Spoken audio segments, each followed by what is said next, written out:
Inkuru nziza kuri bose. Inkuru nziza kuri bose ni ikiganiro utegurirwa kongera ugashikirizwa n'ishirahamwe Trans World Radio y'u Burundi. Wumva uremerewe ku mutima? Woba uruhijwe n'ivyaha? Akira umwami Yesu aguha amahoro.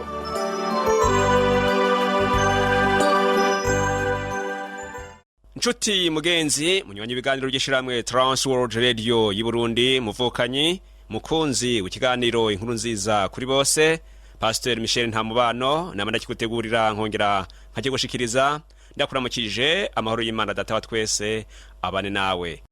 Muvukanyi mukundwa uriko wumviriza insamirizi ya Republika y'u Burundi kuri no murongo wa mbere, nawe munywanyi w'ikiganiro inkuru nziza kuri bose, Michel Ntamubano ndakuramukije ngira nti amahoro, ubuntu n'umunezero biva ku mwami wacu Yesu Kristo biganze mu mutima wawe.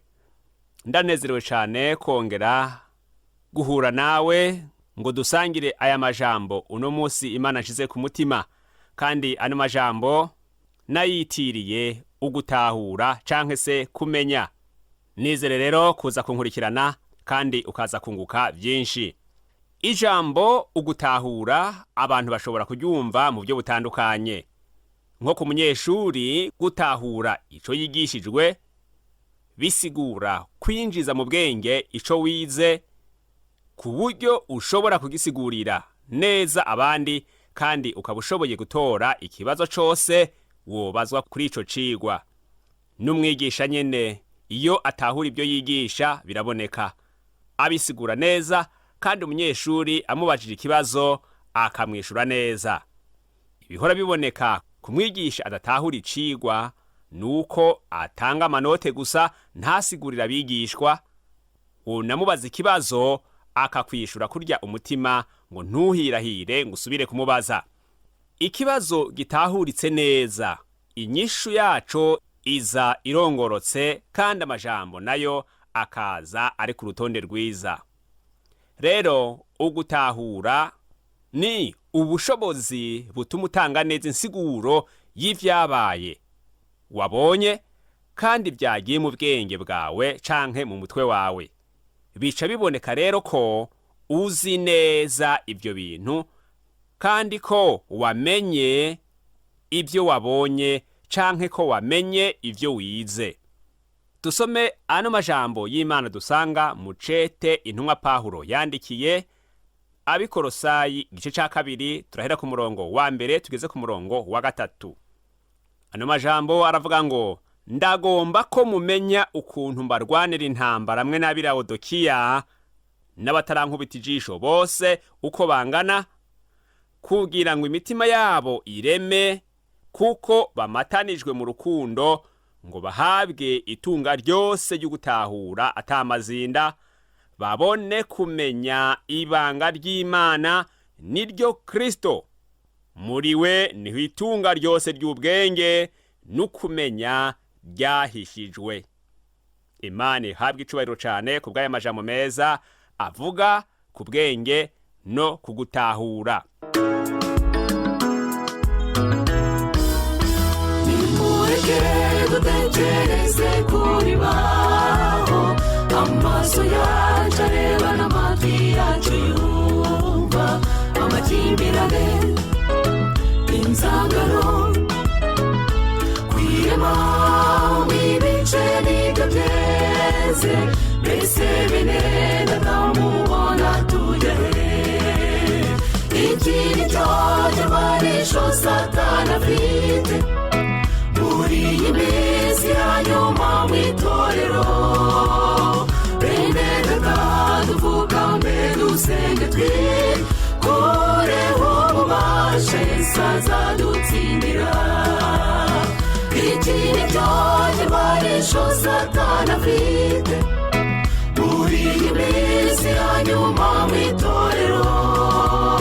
Bene data dupfukame dusenge twikureho ububasha Yesu azadutsindira.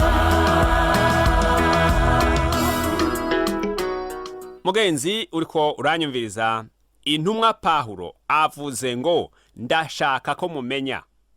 Aba bantu bari bazi intumwa Pawulo hari ibyo bari baramwumvise ko n'ibyo bari baramubonye ko. Hari ibyo bari bazi muri kamere yiwe bafatiye ku bigeragezo yagiye ahura navyo. Abamubonye bari bamuzi ko ibitari bike, yamara hariho n'abandi batari bwamukubita ijisho. Aba ntaco bari bamuzi ko. Bose rero yagomba kubamenyesha ivyo batari bazi kuri we.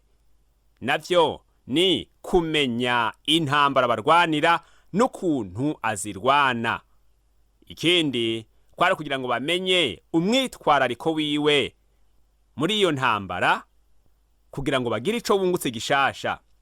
Nshuti yanje, kubera ko iyo ntambara mu zindi ndimi usomye usanga bavuze ngo ni intambara ikomeye. Rero kuko iyo ntambara itaboneka neza ku mubiri, yari iyo mu buryo bw'impwemu, intumwa Pawulo yemeza ko yarwaniye atari Kolosayi n'Abilawodokiya gusa, ariko kandi n'abantu bose bataramubona iyo bava bakagera. Ni ukuvuga ko natwe turimwo, kuko nizera ko tutaramukubita ijisho ari mu mubiri. Umwitwarariko w'intumwa Pawulo wari uko imitima y'aba bantu bose yoguma iremye, kandi yagomba ko baguma bamatanirijwe mu rukundo, kandi ngo bahabwe itunga ryose ryo gutahura, kandi batahure atamazinda, bongere bamenye ibanga ry'Imana ari ryo Kristo. Kandi ashishikara avuga ngo muri Kristo nyene niho hari urufunguruzo rw'ubwenge n'ubumenyi. Nshuti yanje unkurikira, intumwa Pawulo yararajwe ishinga nuko imitima yoguma iremye, kuko yari azi neza ko imitima idendebukiwe bica byoroha ko abakristo bafise bene iyo mitima batwarwa n'ivy'isi, batwarwa n'ivyifuzo by'umubiri hamwe n'imyampi ya wa murwanizi Satani. Intumwa Pawulo yashaka ko abo bantu bahagarara nk'abahizi, maze bakarwanya abo bansi batatu, isi, umubiri na Satani. Intumwa Pawulo yifuza ko boguma bamatenirijwe mu rukundo, kuko yari afise umwitwarariko ku bumwe bwabo. Mugenzi, ubu bumwe Pawulo yifuza ko bworanga abakristo bose, si ubukomoka ku kindi kintu na kimwe cohuza abantu, ariko ni ubumwe bwubakiye ku rukundo nyarwo rutarimwo uburyarya. Pawulo kandi yifuza ko abantu baba batunzi, batari abafise ibyo mw'isi bitayiga gusa, ariko kandi babe abatunzi mu gutahura atamazinda. Bisigura ngo batunge ugutahura kose. Ushima ukugutahura ari itunga ridasanzwe, nuko umuntu arifise acaronka ubushobozi canke uburenganzira bwo kumenya ibanga ry'Imana, kandi iryo banga ni Yesu Kristo. Mw'isi abantu bafise ibyo bita ibanga canke amabanga. Mu miryango abantu bafise ibyo bita ibanga ry'urugo mu bubakanye, ariko ugasanga umwe aciye aha uwundi agaciye hariya, bakarenga ibigo, maze mu masaha make amafoto y'ibyo bamyemwo ukayasanga ku mbuga ngurukanabumenyi.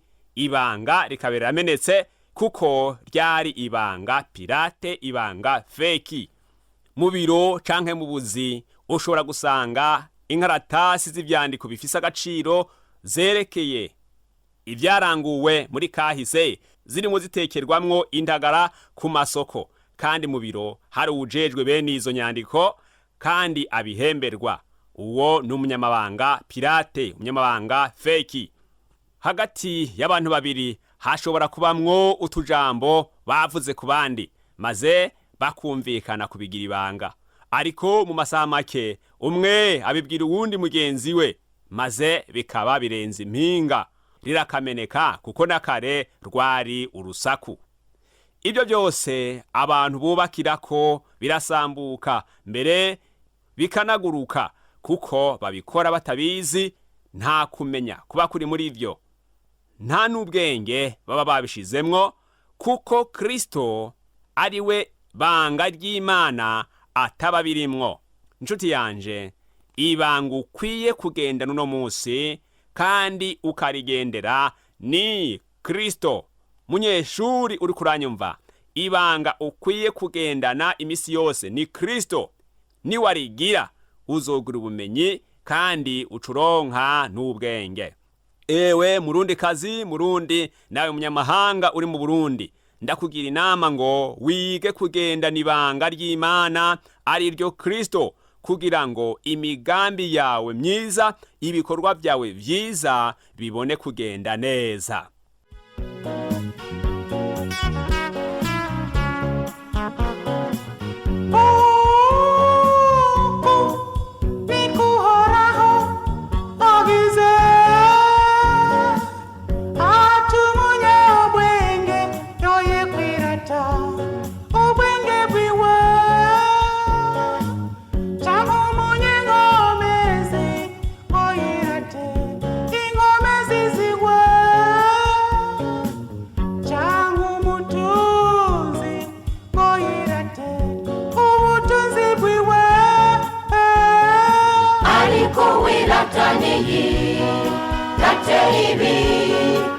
Yamenye akanahura yuko nduhoraho nkunda, kugira imbabazi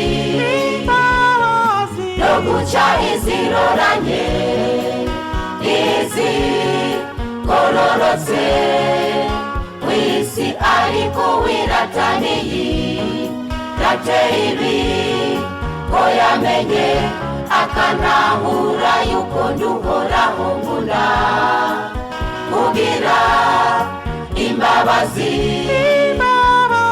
no guca iziroranye n'izigororotse kw'isi. Intumwa Pawulo yarazi ko nk'ishengero ubumwe bwabo canke gushira hamwe kwabo kwari kwarakomotse mu rukundo rw'Imana no mu kuri ko mw'ijambo ryayo, ariko kandi yashaka ko bubakwa bagakomezwa bakamatanywa bakabasude muri urwo rukundo nyene, kandi bagakura mu gutahura no mu kumenya ukuri kw'Imana. Ubwenge nyabwo Pawulo yifuza ko bamenya muri Kristo Yesu bwategerezwa kubafasha kuticamwo ibice, mu gihe itunga nyaryo riva mu gushira amazinda, assurance totale. Ngaha niho turonkera umwidegembyo n'ivyizigiro vyuzuye. Nshuti yanje, hinge turabire hamwe akamaro ko gutahura. Dusome mu gitabo c'Imigani igice ca 4 kuva ku murongo w'7 kugera ku murongo wa 9. Ano majambo aravuga ngo, ikiri imbere ya vyose ni ubwenge, nuko wironkera ubwenge. Mbere ibyo ufise byose ubihebere ugutahura.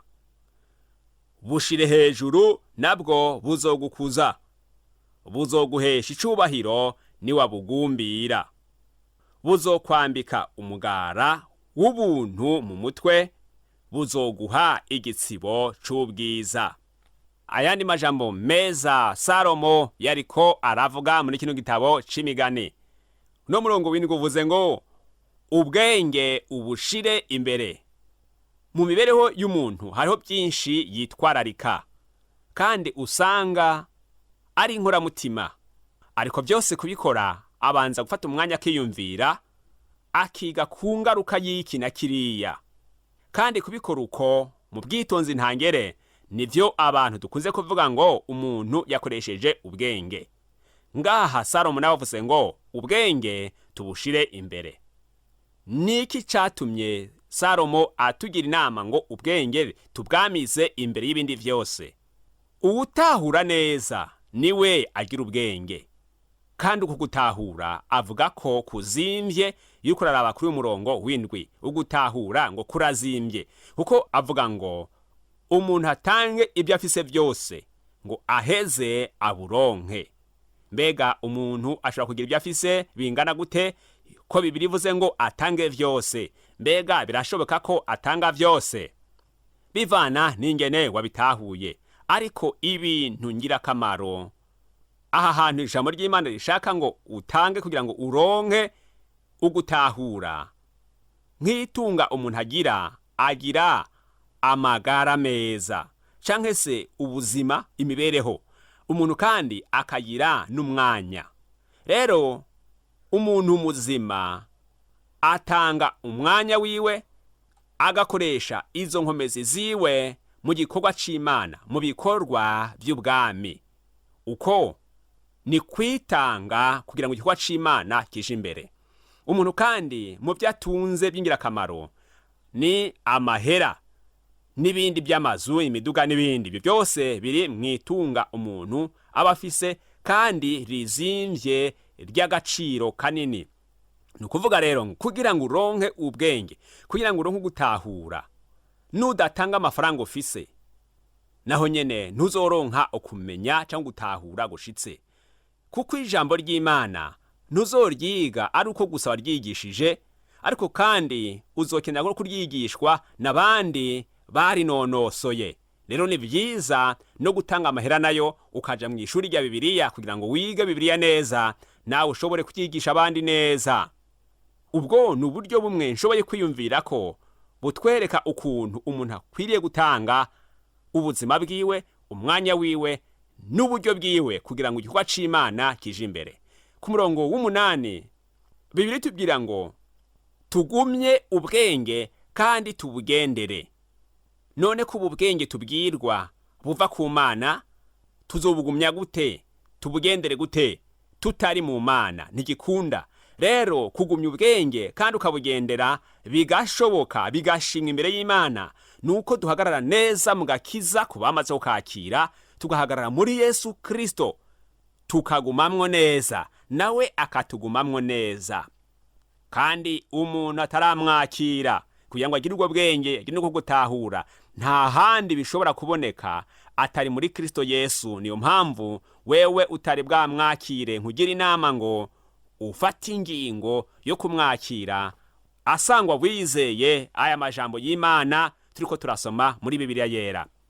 Uno murongo w'9 havuze ngo buzokwambika umugara w'ubuntu mu mutwe, buzoguha igisibo c'ubwiza. Mu majambo make, uku gutahura n'ubwenge buzotumuba umunyacubahiro imbere y'Imana.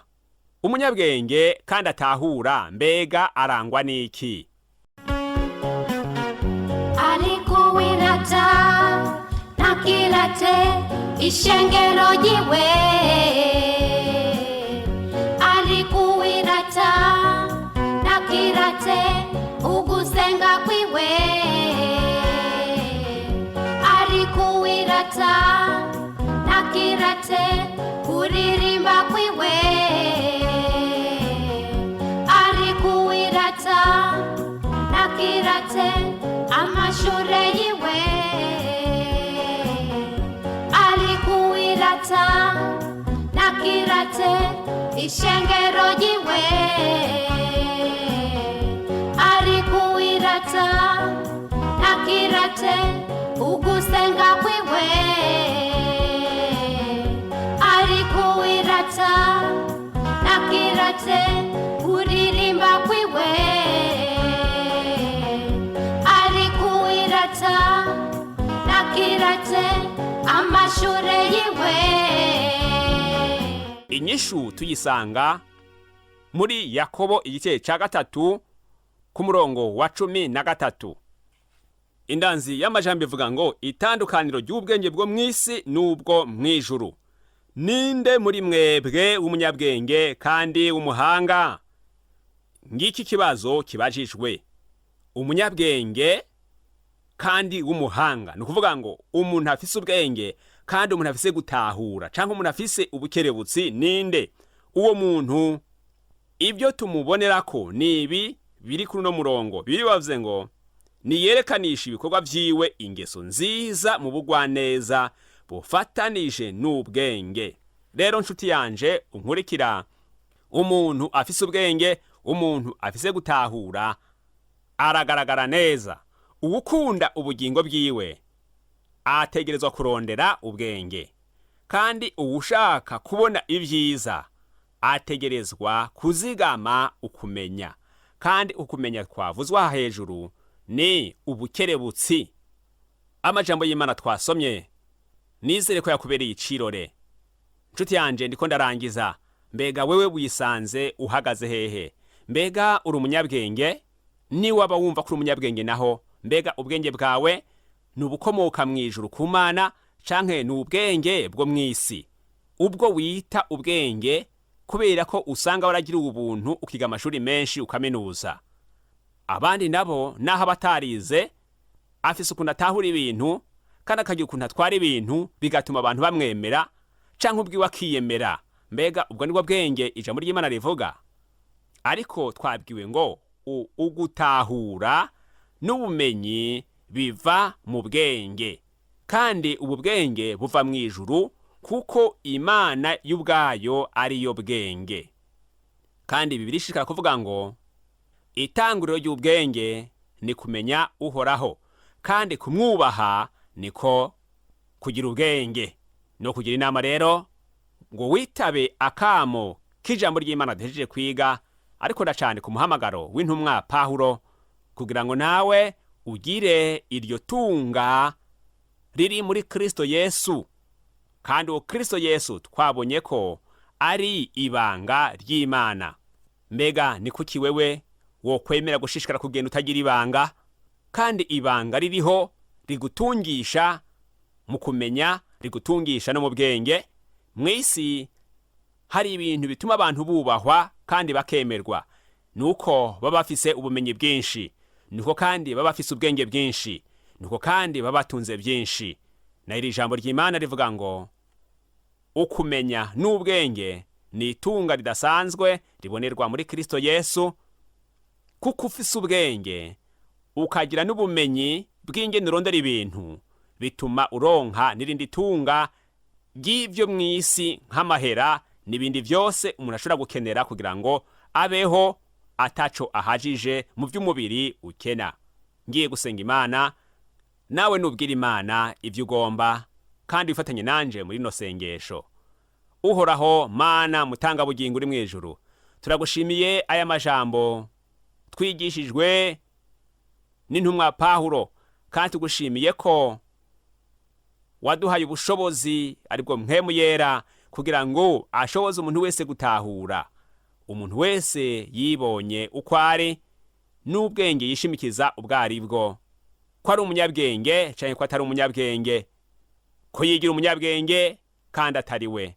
None rero uyu ahindukiye asaba ugutahura, asaba ubwenge biva mu ijuru, ndakwinginze Uhoraho ngo umwumve, kandi ndakwinginze ngo umwiyereke, kandi umugabire iyo ngabirano iva muri Kristo Yesu umwana wawe w'ikinege, kugira ngo nawe abeho ataca hajije mu byo kumenya ukuri kw'ijambo ryawe, kandi agira umwidegemvyo wo kugukorera ataganzwa n'ivy'isi, kandi adatwarwa n'imiyaga iyo ari yo yose y'inyigisho zitari iz'ukuri.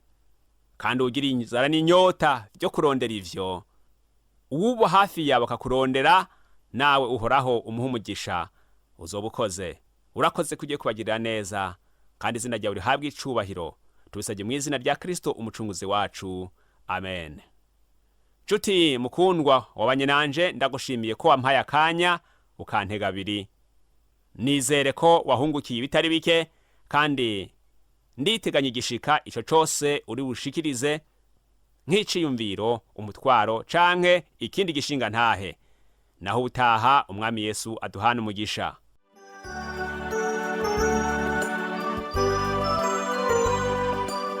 Ico cari ikiganiro inkuru nziza kuri bose.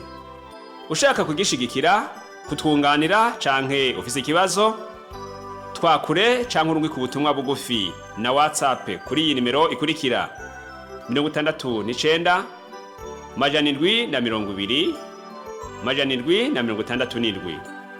Turonderere kuri Facebook ni twr burundi.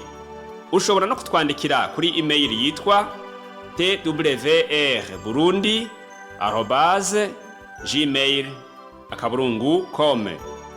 Ushobora no kutwakura kuri nimero 22 24 26 57 ku masaha y'akazi.